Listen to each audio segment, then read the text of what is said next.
But let me now give the floor to Mrs. Xenofontos. She is from the Youth Forum. She's a board member there, and I'm very pleased to have her with us here today so that she can give us her view on the youth dimension of European Citizenship Education. So, Mrs. Xenofontos, you have the floor, please. Thank you, Madam Chair. Citizenship education has been at the heart of the Youth Forum's education policy since the very beginning. The Youth Forum sees citizenship education as a dynamic concept and strives for quality education, including citizenship education as a whole. Citizenship education should provide young people with the skills and competences they need to be confident and effective in democratic processes. Such skills should include political skills, social engagement, embracing new and different forms of youth participation and political activism, and of course, financial, digital, and media literacy, as well as critical thinking. Youth organizations play an important role as providers of quality citizenship education, and they serve as a kind of a laboratory for active citizenship. By participating in these organizations, young people have the opportunity to engage in activities that enable them to experience firsthand the principles and practical aspects of democracy.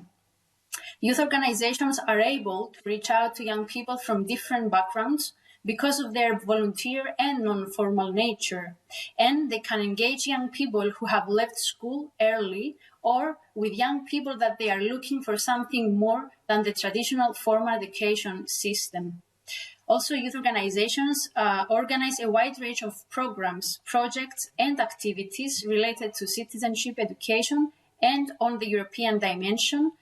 Such activities are, for example, workshops, trainings, advocacy, manuals, publication, etc.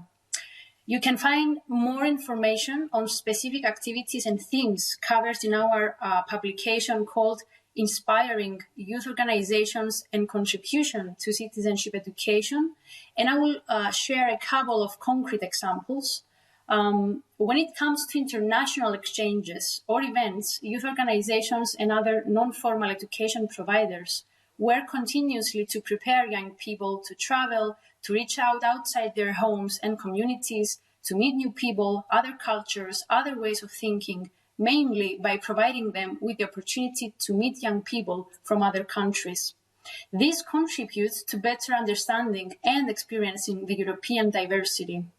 For example, our member organization, European Federation for Intercultural Learning, has been running the European Citizenship Trimester program for ages 15 to 18 years old and provides immersion in another culture for 3 months, focusing on intercultural learning with an additional strong focus on active citizenship, European citizenship, Another example comes from young European federalists who are carrying out the project called Europe at School.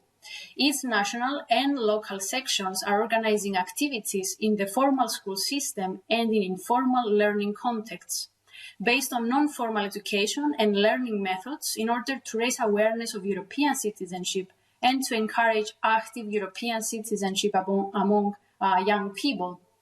And there are, of course, many other examples coming from the grassroots of youth organizations, which you can find in the publication that I referred previously.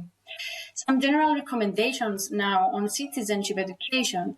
As a representative of non-formal education providers, the Youth Forum also works towards increased recognition of the impact of youth organizations on young people's holistic development. We believe in approaching education in a holistic way, emphasizing the contribution of non-formal education to young people's development. It is therefore important to emphasize that citizenship education, as provided in participatory youth organizations, not only contributes significantly to the development of responsible citizens, but also requires financial and structural support for youth organizations in order to facilitate them in carrying out their responsibilities. It is necessary to move from reactive and passive learning to methods to proactive and participatory approaches on formal citizenship education, allowing students to influence their own learning process. Utilization of methods traditionally associated with non-formal education in a formal education setting is especially useful in achieving these goals. Also, encouraging partnerships between formal and non-formal education providers, for instance, by providing financial incentives or creating windows in curricula for schools to partner with youth organizations and youth workers to run joint citizenship education programs. Also, provide resources for training programs for teachers, school heads, and other educators in the field of citizenship education. A serious obstacle to the creation of successful citizenship education programs in both formal and non-formal education environments is the lack of appropriate professional development of citizenship educators. The establishment of a stable financing of such programs should become a priority for policymakers. And I will continue by mentioning the establishing of monitoring systems regarding the implementation of commitments related to the promotion of a European citizenship education. And of course, a suggestion is to create benchmarks for European citizenship education in Europe based both on long and short-term goals. In the Lisbon Treaty, in Article 165, paragraph 2, we can find that EU action should be aimed at encouraging the participation of young people in democratic life in Europe. Yet, very little has been done so far to implement this article. And institutionally, the EU's approach to citizenship education has primarily focused on increased information and campaigns about the European institutions, about what the European institutions do, in addition to monitoring mapping of current national practices. With regard to developing a sense of shared European identity, the primary methods have been through public information and exchange programs. One of the many policy recommendations of the European Youth Forum is on fostering an ongoing and Europe-wide dialogue on a common understanding of citizenship education, including European citizenship.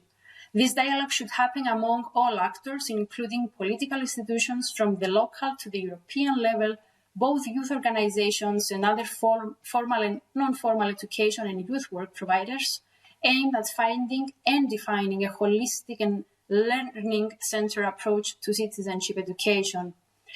We also urge you to ensure information offices of the European Parliament and, of course, the European Commission to establish closer relations with the member states, with national youth councils, as well as with local, national, and regional youth organizations. And this is to ensure that young people fully understand the role that the institutions play in their daily lives. Within European political structures, efforts can be made to move away from traditional hierarchical democratic models towards more open, accessible, and co-creational systems that are responsive to a critical, empowered generation of young people. Some of efforts have already been made at the European level in the Council of Europe. Young people co-manage the organization's youth sector, with youth organizations co-deciding on its priorities, as well as making recommendations for future budgets and programs. And last but not least, the European Union structures dialogue with young people is a forum for continuous joint reflection on the priorities, implementation, and follow-up of European cooperation in the youth field, involving regular consultations of young people and youth organizations at all levels in the EU countries. Such participatory policymaking structures need to be further strengthened and to be spread to and tried at other levels as well in areas of decision making, not just in the youth policies, in the youth policy sector. Thank you very much for your attention. Vielen Dank. Als nächstes möchte ich das Wort geben. Thank you.